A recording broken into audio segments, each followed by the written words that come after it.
Hello friends, welcome back to our channel. ഇന്ന് നമ്മൾ കാണാൻ പോകുന്നത് മനോരഥങ്ങൾ എന്ന സീരീസിന്റെ 8ാമത്തെ എപ്പിസോഡാണ്. ഒരു ഗ്രാമത്തിലേക്ക് പുതുതായി ഒരു മനുഷ്യൻ കടന്നു വരുന്നു. അവിടെ കൂടിയിരുന്ന കുറച്ച് ആൾക്കാരുടെ അടുത്തേക്ക് അയാൾ വന്ന് ചോദിക്കുന്നു, ഇവിടെ താമസിക്കാൻ ഏതെങ്കിലും സ്ഥലം കിട്ടുമോ എന്ന്. ആ നാട്ടിലെ വരത്തർക്ക് താമസിക്കാൻ വേണ്ടിയിട്ട് ലോഡ്ജ് മുറികളൊന്നും തന്നെ ഇല്ലായിരുന്നു. അയാൾക്ക് ഒരു വീട് തന്നെ വേണമായിരുന്നു, 4 ചുവരുകളും ഒരു മേൽക്കൂരയുമുള്ള വീട്.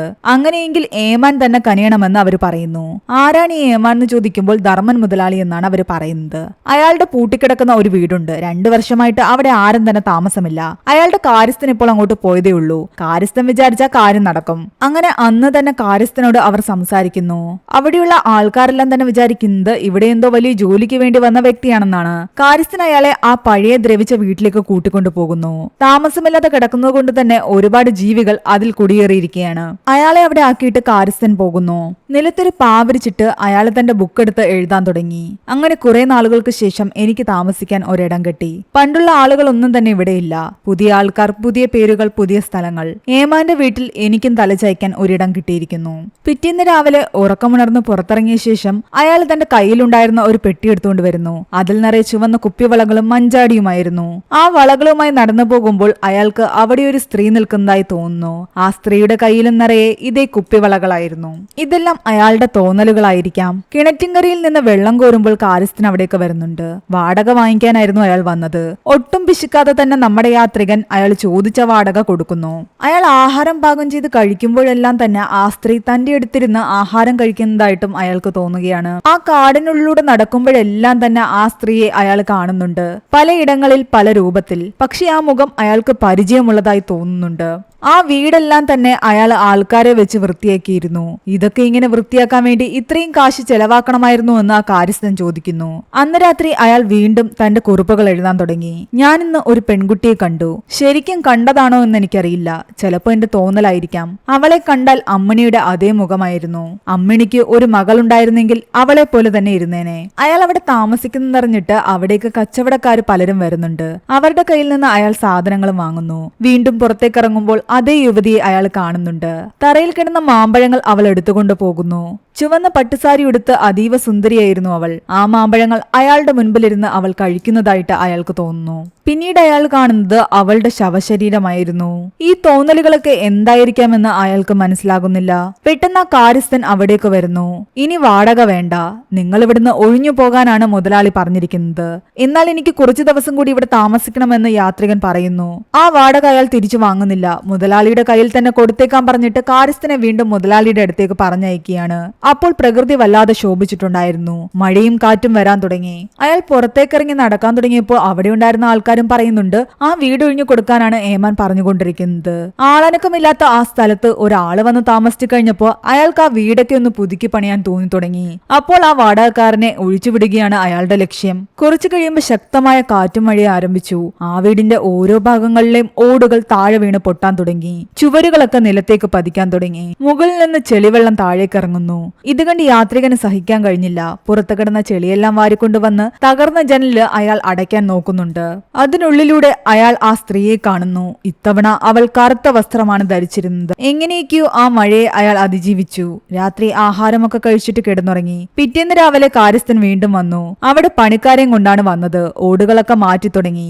ഏമാൻ പറഞ്ഞിരിക്കുന്നത് നിങ്ങൾ എത്രയും പെട്ടെന്ന് ഇവിടെ നിന്ന് മാറണമെന്നാണ്. കാശ് വീണ്ടും കൊടുക്കാൻ യാത്രികൻ തയ്യാറായിരുന്നു. എന്നാൽ കാശൊന്നും വേണ്ട, നിങ്ങൾ ഇവിടുന്ന് പോയി തന്നാ മതിയെന്നാണ് ഏമാൻ പറഞ്ഞുകൊണ്ടിരിക്കുന്നത്. ഈ വീട് തകർന്നു പോകാതെ ഞാൻ നോക്കിക്കൊള്ളാമെന്ന് അയാൾ പറഞ്ഞിട്ടും കാര്യസ്ഥൻ കേൾക്കുന്നില്ല.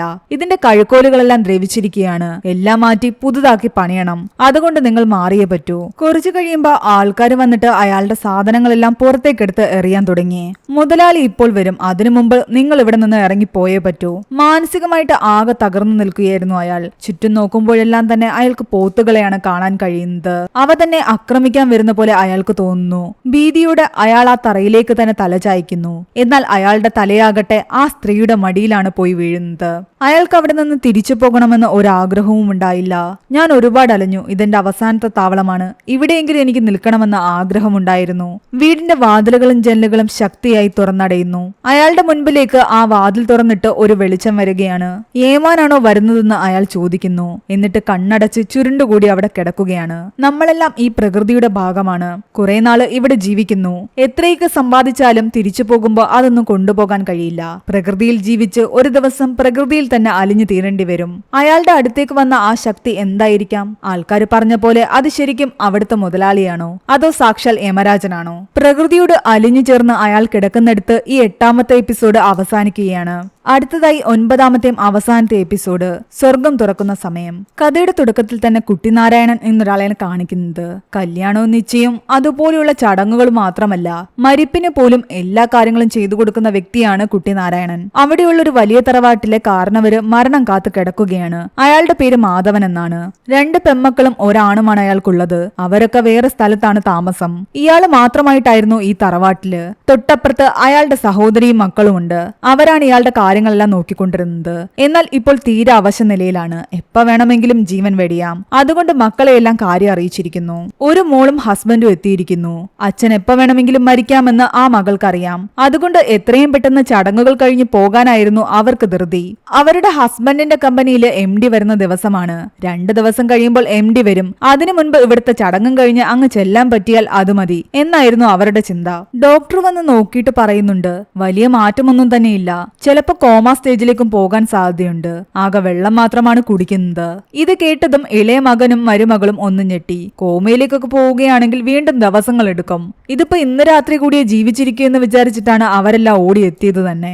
എന്നാൽ മാഷിന്റെ എല്ലാ കാര്യങ്ങളും നോക്കാൻ കുട്ടിനാരായണൻ അവിടേക്ക് വന്നിട്ടുണ്ടായിരുന്നു. അയാൾ പറയുന്നു, ഡോക്ടർ പറയുന്നൊന്നും കേൾക്കാൻ നിൽക്കണ്ട, ഇന്ന് രാത്രിയോട് കൂടി തീരും. അങ്ങനെ മകളും മരുമകനും പുറത്തേക്ക് ഇറങ്ങുന്നുണ്ട്. ആ സ്ഥലവും പറമ്പും എല്ലാം നോക്കുന്നു. 60 സെന്റോളം വരും. അവിടെ വന്ന ആളോട് ചോദിക്കുന്നുണ്ട് ഇപ്പോൾ സ്ഥലത്തിന് എങ്ങനെയാ വില എന്ന്. ഇത് വിറ്റ് കഴിഞ്ഞാൽ എത്ര രൂപ കിട്ടുമെന്നായിരുന്നു അവർക്കറിയേണ്ടത്. മാഷ് മരിച്ചു കഴിഞ്ഞാൽ എന്തായാലും വീതം വെക്കും. അതിനുവേണ്ടിയാണ് ഇവരെല്ലാം മെയിനായിട്ട് വന്നിരിക്കുന്നത്. കുറച്ചു കഴിയുമ്പോ 2ാമത്തെ മകളും വരുന്നുണ്ട്. അവരൊറ്റയ്ക്കാണ് വരുന്നത്. അവരുടെ മക്കളോ ഹസ്ബൻഡോ ഒന്നും തന്നെ കൂടെ ഉണ്ടായിരുന്നില്ല. അന്ന് രാത്രി വരെയും അവർ കാത്തിരുന്നു. എന്നാൽ മാഷ് മരിച്ചിട്ടുണ്ടായിരുന്നില്ല. അപ്പോഴും വെള്ളമൊക്കെ കുടിച്ച് അങ്ങനെ തന്നെ കിടക്കുകയാണ്. ആരോടൊന്നും സംസാരിക്കുന്നില്ല എന്ന് മാത്രം. അന്ന് രാത്രി അവർ അവിടെ തന്നെ കിടന്നുറങ്ങുന്നു. പിറ്റേന്ന് രാവിലെ ആയപ്പോൾ മാഷിന്റെ മകന്റെ മകൻ വരുന്നുണ്ട്. അച്ഛൻ എവിടെയെന്ന് ചോദിക്കുമ്പോൾ ആ കുട്ടി പറയുന്നത്, എന്തെങ്കിലും വിശേഷമുണ്ടെങ്കിൽ വിളിച്ചറിയിക്കാനാണ് അച്ഛൻ പറഞ്ഞത്. എന്നെ ഇങ്ങോട്ട് പറഞ്ഞു വിട്ടിരിക്കുകയാണ്. ആ കുട്ടിക്കും അറിയേണ്ടത് മാഷിപ്പോൾ മരിക്കുമെന്നായിരുന്നു. കാരണം 2-3 ദിവസം കഴിഞ്ഞാൽ അവൻ സ്കൂളിൽ നിന്ന് ടൂറ് പോകണം. ശവമടക്കുന്നത് കാണാൻ നിന്ന് കഴിഞ്ഞാൽ പിന്നെ അതിന്റെ ചടങ്ങിനും വരണമെന്നൊക്കെ ആരൊക്കെയോ പറഞ്ഞു കേട്ടിട്ടുണ്ട്. അതുകൊണ്ട് ശവമടക്കുന്നത് കാണാൻ പോലും ഞാൻ നിൽക്കുന്നില്ല. അതിനു മുൻപേ എനിക്ക് പോകണമെന്നാണ് അവൻ പറയുന്നത്. ഇതെല്ലാം കേട്ട് കുട്ടിനാരായണൻ പറയുന്നുണ്ട്, നിന്റെ കാര്യങ്ങളൊക്കെ മുറപ്പടി തന്നെ നടക്കും.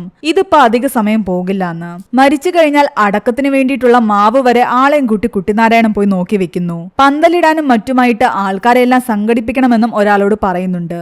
അടക്കത്തിന് വേണ്ട ലിസ്റ്റ് വരെ അയാൾ എഴുതിയുണ്ടാക്കുന്നു. അന്നും മാഷ് മരിച്ചില്ല. വന്നവർക്കെല്ലാം അരോചകം ഉണ്ടാകാൻ തുടങ്ങി. കാരണം ഇപ്പോൾ മരിക്കുമെന്ന് വിചാരിച്ചിട്ടാണ് അവരെല്ലാം വന്നത്. ഇതിപ്പോൾ മരിക്കുന്നുമില്ല, ചടങ്ങ് തുറത്തിട്ടിട്ട് പോകാനും പറ്റുന്നില്ല. ആ അവസ്ഥയിലാണ്. എന്തായാലും ഇതുവരെ ക്ഷമിച്ചില്ലേ, നാളെ കൂടി ക്ഷമിക്കാനാണ് കുട്ടിനാരായണൻ പറയുന്നത്. എന്നാൽ എല്ലാവരെയും ഞെട്ടിച്ചുകൊണ്ട് അന്ന് രാത്രി മാഷാകട്ടെ സംസാരിക്കാൻ തുടങ്ങി. തനിക്ക് എഴുന്നേറ്റിരിക്കണമെന്ന് പറയുന്നു. വെള്ളം വേണമെന്നും പറയുന്നുണ്ട്. അവര് വെള്ളം കൊടുത്തപ്പോൾ ഇത് പോരെ, ചൂടുവെള്ളം വേണമെന്ന് പറയുന്നു. അത്രയും നേരം സംസാരിക്കാതെ ഒരു കിടപ്പ് കിടന്നിരുന്ന മാഷ് എഴുന്നേറ്റിരുന്നതിൽ ഏറ്റവും കൂടുതൽ സന്തോഷിച്ചത് അയാളുടെ സഹോദരിയായിരുന്നു. പിറ്റേന്ന് രാവിലെ ആയപ്പോഴേക്കും അയാൾക്കൊരു കുഴപ്പവുമില്ല. അയാൾ സുഖമായിട്ട് തന്നെ ഇരിക്കുകയാണ്. ഇത് കണ്ടതും ഓരോരുത്തരായിട്ട് അവിടെ നിന്നും തിരിച്ചു പോകാൻ തുടങ്ങുകയാണ്. ഇളയ മകളും മരുമകനും ആദ്യം പോകുന്നു. അത് കഴിയുമ്പോൾ മൂത്ത മകൾ, പിന്നെ അയാളുടെ പേരക്കുട്ടിയും പോയി. ഇനി ആർക്കെങ്കിലും പോകാനുണ്ടോ എന്ന് മാഷ് ചോദിക്കുന്നു.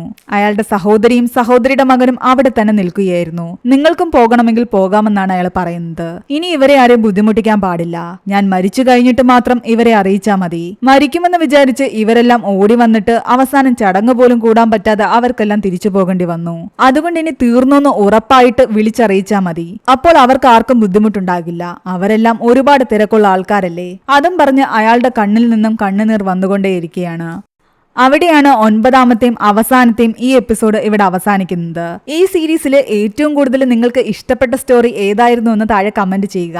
എക്സ്പ്ലനേഷൻ ഇഷ്ടപ്പെട്ടെങ്കിൽ വീഡിയോ ലൈക്ക് ചെയ്യാനും ചാനൽ സബ്സ്ക്രൈബ് ചെയ്യാനും മറക്കണ്ട.